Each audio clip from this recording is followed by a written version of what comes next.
Good morning students, कैसे हैं आप लोग। आज फिर से हम शुरू करने वाले हैं ट्रिग्नोमेट्री। आप लोगों का अच्छा रिस्पॉन्स आया, उसके लिए थैंक यू। और आज फिर से महादेव की कृपा से स्टार्ट करते हैं। चलो स्टार्ट करते हैं। सबसे पहले पाइथागोरस थ्योरम, जिसको पाइथागोरस प्रमेय भी बोलते हैं, उस पे बेस्ड क्वेश्चंस की बात कर लेते हैं। सबसे पहला क्वेश्चन है हमारे पास कि एक ट्रायंगल है एबीसी, ठीक है, और उसने बोला है राइट एंगल एट बी, मतलब कि 90 डिग्री का कोण किस पे बन रहा है, बी पे। तो यानी ये बी हो गया ए और सी, ठीक है।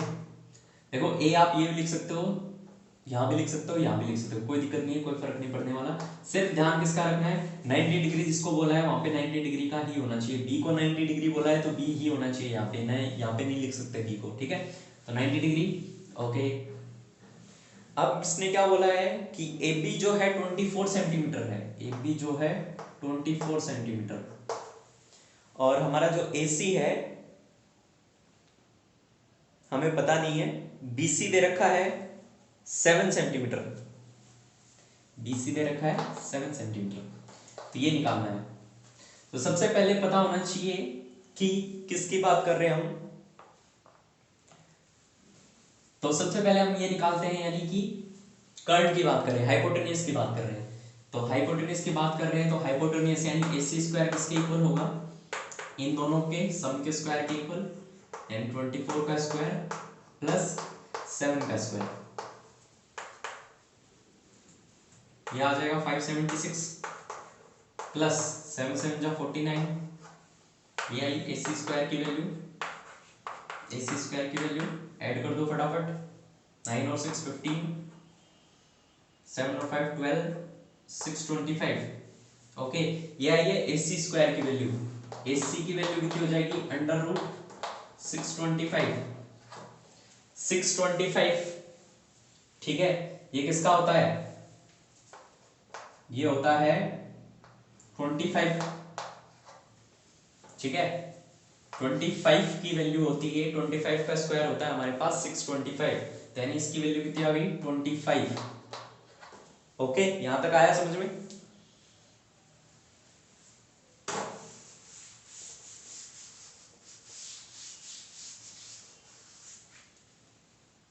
चलिए स्टार्ट करते हैं। पूछा क्या है इसने, हमें पूछा है साइन ए और कोस ए, साइन ए कोस ए।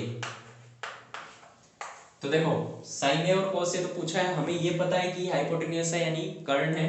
अब हमें पता ये करना है कि कौन सा बेस है, कौन सा एल्टीट्यूड है, यानी कौन सा आधार है और कौन सा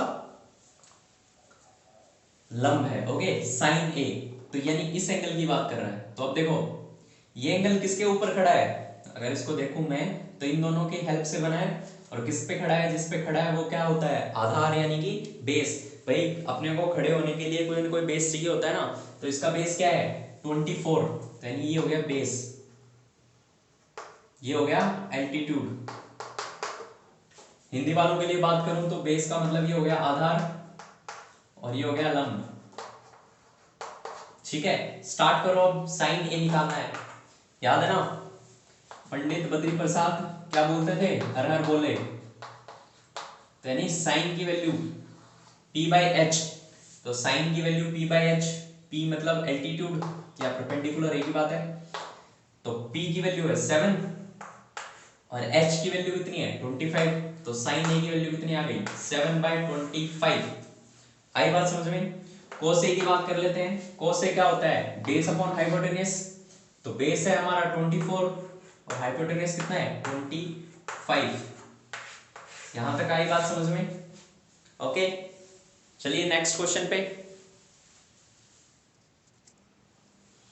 देखिए, इसी पे बेस्ड जो है अगला पार्ट दिया गया है। अब निकालना है साइन सी और कोस सी, साइन सी कोस सी। पहले हमने निकाला था साइन ए और कोस ए, अब साइन सी और कोस सी, यानी अब इस एंगल की जरूरत नहीं है, अब हमें ये एंगल लेना है।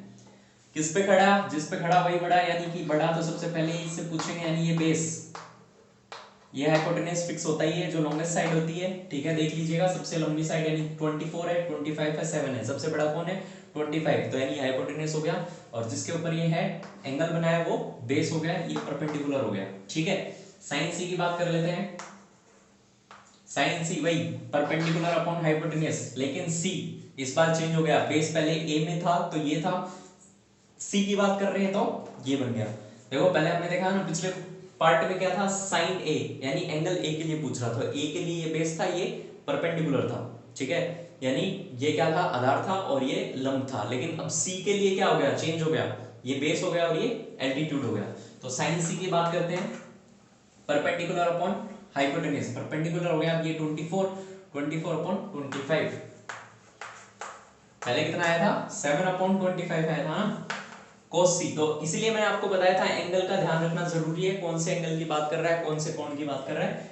cos c की बात करते हैं, cos b/h, b है हमारा 7 और h है हमारा 25, ये आ गया हमारा आंसर।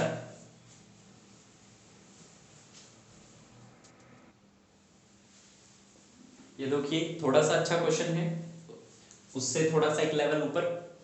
देखिए मैं आपको हर तरीके के लेवल के हर तरीके के क्वेश्चंस कराऊंगा। ठीक है, बेसिक से एडवांस पे जाएंगे, लेकिन आप लोगों को बस थोड़ा सा पेशेंस रखना है और जैसे पढ़ा रहा हूं उसको अच्छे से समझ के खुद भी प्रैक्टिस करनी है। ओके, तो देखिए पी क्यू आर ये हमारा एक ट्रायंगल है, और 12 की और 13 की वैल्यू हमें, मतलब पी क्यू की और पी आर की वैल्यू जो कि 12 और 13 है वो हमें दे रखी है। अब हमें क्या निकालना पड़ेगा, सबसे पहले तो क्यू आर, क्योंकि इसने पूछा क्या है, tan p minus cot R चाहिए। अब पहले ये देख लिया करो क्या वाकई इस वैल्यू की जरूरत है, कभी हम बेवजह क्वेश्चन को करते रहे। देखो P B P upon H H B, अब बात कर रहा है tan p की, तो tan p है ये, तो tan p में परपेंडिकुलर अपॉन बेस, तो ये हो गया बेस, ये परपेंडिकुलर, यानी इसकी जरूरत पड़ेगी तो हम निकाल लेते हैं। पी आर, यहाँ पे पी आर क्या है, हाइपोटेन्यूज यानी कि कर्ण है, पी आर ध्यान रखिएगा कर्ण है, तो पी आर का स्क्वायर जो है किसके इक्वल होगा, इन दोनों के स्क्वायर के इक्वल, यानी पी क्यू का स्क्वायर प्लस क्यू आर का स्क्वायर। अब देखो ऑलरेडी वैल्यू दे रखी है किसकी, पी आर स्क्वायर की, हमें चाहिए किसकी, क्यू आर की, तो मैं क्या करूं, इसको इधर किसका दूं, ध्यान से देखिएगा, पी आर स्क्वायर है और ये यहाँ पे प्लस में इधर जाके माइनस हो जाएगा, यानी पी क्यू स्क्वायर आ जाएगा और ये वैल्यू आ जाएगी क्यू आर स्क्वायर की जो हमें चाहिए है। अब इसमें वैल्यू रख देते हैं, पी आर की वैल्यू है 13 का स्क्वायर माइनस पी क्यू की वैल्यू है 12 का स्क्वायर, ये किसकी वैल्यू आ जाएगी, क्यू आर के स्क्वायर की। 13 का स्क्वायर 169, याद रखिएगा फटाफट, 144, 12 का स्क्वायर और ये निकाला तो कितना आ गया 25, ये वैल्यू आ गई क्यू आर स्क्वायर की। अब ये क्या है, क्यू आर स्क्वायर है, मेरे को चाहिए सिर्फ क्यू आर की, तो देखो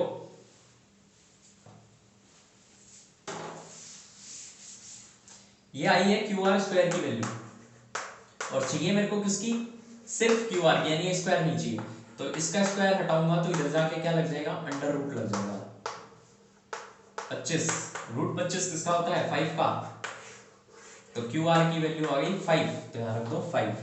अब आ जाओ क्वेश्चन पे अपने में, सबसे पहले मेरे को क्या निकालना है, tan p, फिर मैं निकालूंगा कोट r, फिर दोनों का माइनस यानी सब्ट्रैक्ट। तो tan p की बात करते हैं, p है ये, तो एंगल p हो गया, एंगल p के लिए ये बेस हो गया, आधार हो गया, और ये परपेंडिकुलर यानी लंब हो गया। ठीक है, तो tan p की वैल्यू क्या होती है, p by b, perpendicular upon base, perpendicular है 5, तो यहाँ पे tan p equal to perpendicular upon base जो कि किसके इक्वल होता है 5/12 के। ओके, फिर कोट आर की वैल्यू है, अब देखो मैंने बताया था कोट क्या होता है, tan का उल्टा होता है, तो उल्टा कर दो इसका, 12 ऊपर चला जाएगा यानी बेस बाय परपेंडिकुलर हो जाएगा, तो 12 ऊपर आ जाएगा और 5 नीचे आ जाएगा। याद है ना, tan का उल्टा कोट, दोनों भाई बहन है झगड़ते रहते हैं, ठीक है, कभी भी एक दूसरे की बात मानते नहीं है, इसको मरिंडा पीनी होगी तो इसको पेप्सी पीनी होगी, ठीक है, हमेशा उल्टा चलते हैं दोनों, तो याद रखना। ये आ गया हमारा आंसर। अब क्या करना था, सब्ट्रैक्ट करना था दोनों का, tan p में से कोट r माइनस करना था, तो कर देते हैं 5/12 माइनस 12/5। अब देखो एलसीएम लेना पड़ेगा, लघुत्तम लेना पड़ेगा, यानी कि 12 और 5 का एलसीएम लेंगे तो क्या आएगा 60, 60।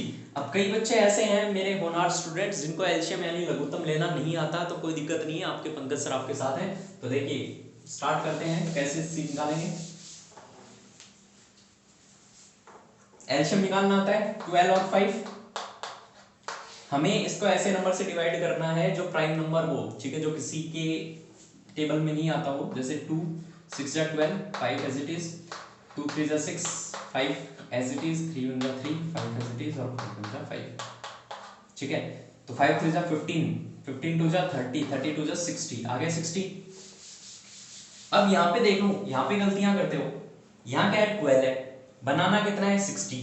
12 को किससे मल्टीप्लाई करूंगी 65 से। अब जब इसको करूंगा तो ये ऊपर वाला नाराज हो जाएगा, क्योंकि ये क्या है किसी के साथ आए हुए।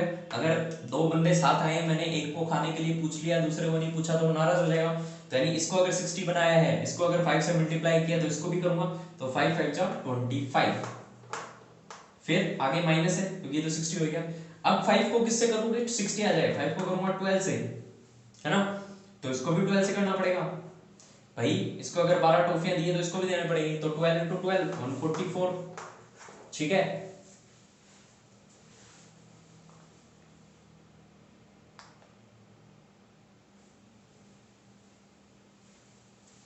कहीं मिस्टेक हुई है, ओहो 10 आर था यहाँ पे, और मैंने क्या निकाल कोट आर था, मैंने क्या निकाल दिया कोट पी निकाल दिया। थोड़ा सा चेंज करना पड़ेगा, बस फटाफट कर देता हूं मैं।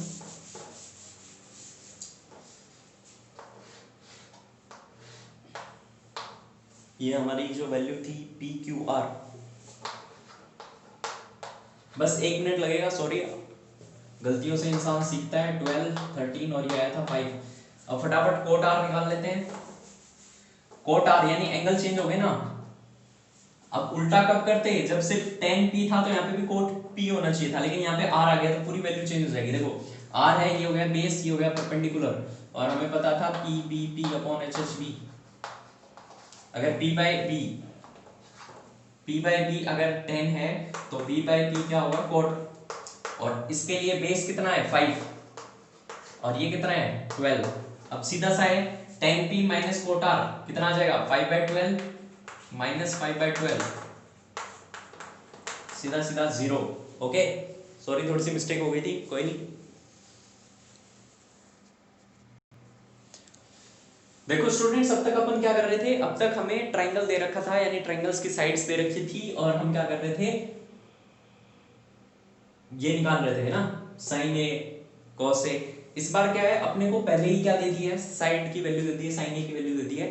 अब अपने को ट्राइंगल बना करके कॉस ए और tan ए की वैल्यू निकालनी है। तो कैसे बनेगा ट्राइंगल, देखो ट्राइंगल तो ऐसे बनेगा, है ना, लेकिन वैल्यू कैसे पता चलेगी, तो ध्यान रखना, मैंने बताया हुआ है ना, पंडित बद्री प्रसाद हर हर बोले। तो यानी साइन की वैल्यू दे रखी है, साइन ए की, यानी p बाय एच की वैल्यू दे रखी है, इसको रख दो p बाय एच, ठीक है। a की वैल्यू, साइन a की वैल्यू, तो देखो a b c अगर मैं करता हूं, a b c किधर भी लिख सकते हो, अब क्योंकि इसने दिया नहीं किस पे 90 डिग्री है, ठीक है, अपने को सिर्फ वैल्यू दे दी है, अपन वो रख देंगे। ध्यान से सुनिएगा कैसे रखेंगे। हमें पता है साइन a क्या होता है, परपेंडिकुलर अपॉन हाइपोटेन्यूज, तो मैंने लिख दिया परपेंडिकुलर अपॉन हाइपोटेन्यूज। और हमें साथ में ये भी दे रखा है कि इसकी वैल्यू है 3/4, यानी p की वैल्यू कितनी हो गई 3 और h की वैल्यू कितनी हो गई 4, तो यहाँ पे रख दो 4, ठीक है, और p की वैल्यू हो गई 3। अब देखना है परपेंडिकुलर कौन सा है, ध्यान रखिए a की बात कर रहा है, तो ये तो हो गया बेस और ये हो गया परपेंडिकुलर, यानी इसकी वैल्यू हो गई, परपेंडिकुलर की वैल्यू हो गई 3। अब ये निकालना पड़ेगा मेरे को, ठीक है, तो निकालते हैं, चलो फटाफट। ac² = ab² + bc²। ये मैं एक बार आप लोगों को एक एक स्टेप लिख के दे रहा हूँ, बाद में क्या है स्टार्टिंग सीधा स्टार्ट करेंगे, सीधा 14² माइनस, ठीक है। अभी तो ab² ac² ये सब लिख रहा हूँ मैं ताकि समझ आ जाए। एक बार आप लोग फॉर्म में आ जाओगे तब अपन फटाफट करेंगे, ठीक है। ac² 4² 16 = ab² यानी कि निकालना है ab² तो अपने को, प्लस bc² यानी कि 9, 3² 9। अब ये इधर आएगा -16 - 9, ये आ जाएगी ab² की वैल्यू। 16 में से 9 गए कितने बचे 7, 16 - 9 कितने बचे 7, तो ये आई है ab² की वैल्यू। अब अपने को तो ab की चाहिए होती है हमेशा, स्क्वायर हटाना होता है तो क्या हो जाएगा, √7। √7 आ गई है, आप रख दो फटाफट।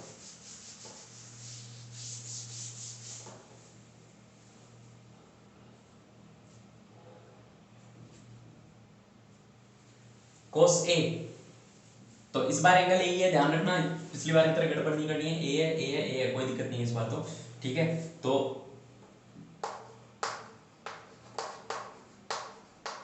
इसको साइड में एक कोने में लिख के रखा करो, ठीक है। cos A की वैल्यू कितनी होगी, बेस अपॉन हाइपोटेन्यूज, ठीक है। इसकी वैल्यू आ गई अपनी √7, तो बेस है √7 और हाइपोटेन्यूज कितना है 4। tan A की बात कर लेते हैं, परपेंडिकुलर अपॉन बेस, परपेंडिकुलर है 3, बेस है 7, √7। एक सेकंड, परपेंडिकुलर अपॉन बेस हो गया, ठीक है, और बेस अपॉन हाइपोटेन्यूज, ठीक है। तो आई बात समझ में। तो ऐसे ही आप लोगों को बाकी क्वेश्चंस की प्रैक्टिस करनी है, आज के लिए काफी है, बाकी कल करेंगे।